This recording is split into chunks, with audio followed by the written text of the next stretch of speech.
National nutrition week September 1 నుండి September 7 వరకు జరుగును.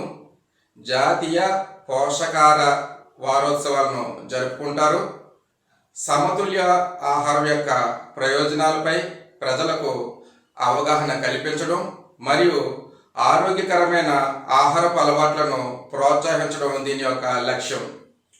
ఆహారాన్ని కాపాడుకోవడానికి లేదా వ్యాధులను నివారించడానికి మరియు జీవన నాణ్యతను మెరుగుపరచడానికి మంచి పోషకాహారము కీలకమని ఈ వారం గుర్తుంచుకోవాలి. 2024 సంబంధించిన థీమ్ అందరికీ పోషకాహార ఆహారము అందించడం, స్థిరమైన అభివృద్ధి కోసం ఐక్యరాజ్య సమితి యొక్క లక్ష్యాలను మద్దతు ఇవ్వడం. అంటే పిల్లలు, పాలిచ్చే తల్లులు, గర్భిణీ స్త్రీలకు పోషకాహారం అందించడం ద్వారా ఐక్యరాజ్య సమితి యొక్క ఆశయాలను అమలు చేయడం దీని యొక్క ఉద్దేశం.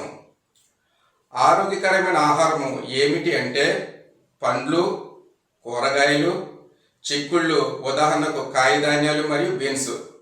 అలానే గింజలు మరియు తృణధాన్యాలు, ఉదాహరణకు ప్రాసెస్ చేయని మొక్కజొన్న, మిల్లెట్స్ అంటే కొర్రలు, ఊదలు, సోమలు మొదలగునవి, ఓట్స్ మరియు గోధుమలు, బ్రౌన్ రైస్.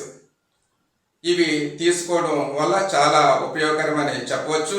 అలానే భారతదేశంలో పోషకాహార నెల ఏమిటి అంటే పిల్లలు, కౌమార దశలో ఉన్న బాలికలు మరియు గర్భిణీ మరియు పాలిచ్చే మహిళలు పోషకాహార స్థితిని మెరుగుపరచడానికి దేశంలో సెప్టెంబర్ నెలను పోషకాహార మాసంగా జరుపుకుంటారు. ఈ సందర్భంగా మీకందరికీ ఈ పోషకాహార వారోత్సవాల గురించి పండ్లు, కూరగాయలు, మిల్లెట్స్, తృణధాన్యాలు, ఫ్రూట్స్ తీసుకుంటే తల్లి పిల్లలు ఆరోగ్యంగా ఉంటారని ఈ వారం ఈ యొక్క కార్యక్రమం ద్వారా మీకు అందరికీ తెలియజేస్తున్నాను. ఈ కార్యక్రమాన్ని అందరూ కూడా చూసి మిగతా వాళ్ళకి షేర్ చేయవలసిందిగా తెలియజేసుకుంటున్నాను. Thank you.